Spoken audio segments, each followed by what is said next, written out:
The market did not stop you out by accident, it came for you. Think about that for a moment. The exact price where you felt safest, where you placed your stop loss, was the exact price the market needed. And the moment your position was closed, the market reversed and moved perfectly in your original direction. This is not bad luck. This is not coincidence. This is design. You have been taught to place your stop just below support, just above resistance, just beyond the obvious line that everyone can see. But what if I told you that those obvious levels are not protection? They are targets. Every time you place your stop in a predictable location, you are not hiding your risk. You are advertising it. And the market is always listening. Pause and ask yourself this. How many times have you entered a trade with confidence, only to be stopped out by a precise move, a sharp, almost surgical push, before the market calmly turns and continues without you? Too many times to ignore, too consistent to dismiss. You are not trading against randomness. You are trading inside a system designed to extract liquidity. And your stop loss is liquidity. Here is the uncomfortable truth most traders never accept. The market does not move because of buyers and sellers alone. It moves because large participants need orders to fill their positions. And those orders are not floating freely. They are clustered, predictable, visible. Retail traders place their stops in the same places, obvious lows, above obvious highs, around round numbers, around recent turning points. These clusters form pockets of liquidity, like fuel waiting to be ignited.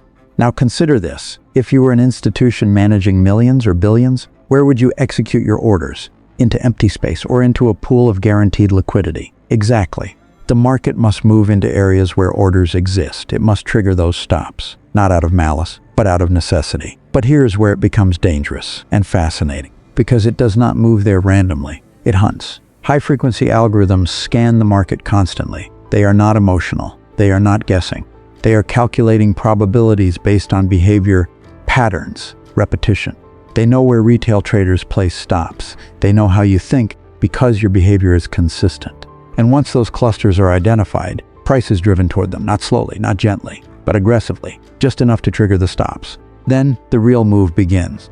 Let me challenge your belief for a moment. What if the move that stops you out is not the beginning of a trend, but the end of a trap? This is where most traders lose clarity. They see momentum, they panic, they exit, or worse, they reverse their position. And that is exactly what the market needs. Because now, not only have your stops been triggered, but new traders have entered in the wrong direction. More liquidity, more fuel, and then the reversal. Calm, precise, almost mocking. This behavior has a name, but it is rarely understood deeply. It is what Wyckoff described as the spring. Imagine a coiled spring being compressed. Pressure builds, energy accumulates. Then suddenly it releases. In market terms, the spring occurs when price dips below a well-established level, just enough to trigger stop losses and lure in breakout traders, before snapping back upward. That dip below support is not weakness, it is a test, a deliberate move to absorb liquidity. Wyckoff understood this long before algorithms existed, but today those same principles are executed at speeds and precision that most traders cannot comprehend. The spring is not a random shakeout. It is a calculated maneuver. And if you understand it, you begin to see the market differently. Instead of fearing those sharp moves, you start recognizing them as signals. But here is the question that changes everything. If the market hunts obvious stops, why are you still placing your stops in obvious places?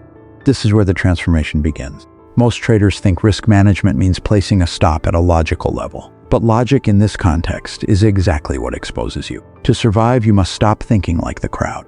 You must think like the entity that hunts the crowd. That means your stop loss cannot sit where everyone expects it to be. It must sit where it becomes invisible, irrelevant, or untouchable. There are several ways to do this, and none of them are taught in standard trading education. The first is distance. Not random distance, but structural distance. Your stop must be placed beyond the area where liquidity is likely to be collected, not inside it. If you place your stop just below a recent low, you are placing it inside the hunting zone. You are standing exactly where the strike will land. Instead, you must ask, where would the market need to go to prove my entire idea wrong? Not just temporarily wrong, but fundamentally invalid. That level is often further than you are comfortable with, and that discomfort is what protects you. Because most traders refuse to place stops there. It feels too risky, too wide, too uncertain. But what they are really avoiding is safety. Here is another shift that separates amateurs from professionals. Entry precision. If your entry is weak, your stop becomes vulnerable. But if your entry aligns with absorption, with the moment institutions are stepping in, your stop can be tighter, yet safer. Absorption is not something you see with your eyes. It is something you understand through behavior. The market moves aggressively into a level, and then it slows. It hesitates. It fails to continue. Despite the push, it cannot go further. Why? Because someone with size is absorbing everything. Selling pressure gets absorbed by buyers. Buying pressure gets absorbed by sellers. And when that absorption completes, the direction shifts. This is where you want to be. Not in the middle of the move, not chasing momentum, but at the point where momentum dies. Let me ask you something uncomfortable. How often do you enter after the move has already started? How often do you feel, right before the market turns against you? That confirmation is often the final stage of the trap. Because by the time the move looks obvious, the institutions are already exiting, and you are entering.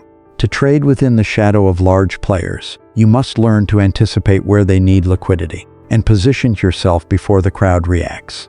This requires patience and a complete shift in mindset. You are no longer reacting to price, you are interpreting intention. Another method, one that most traders ignore, is splitting your position.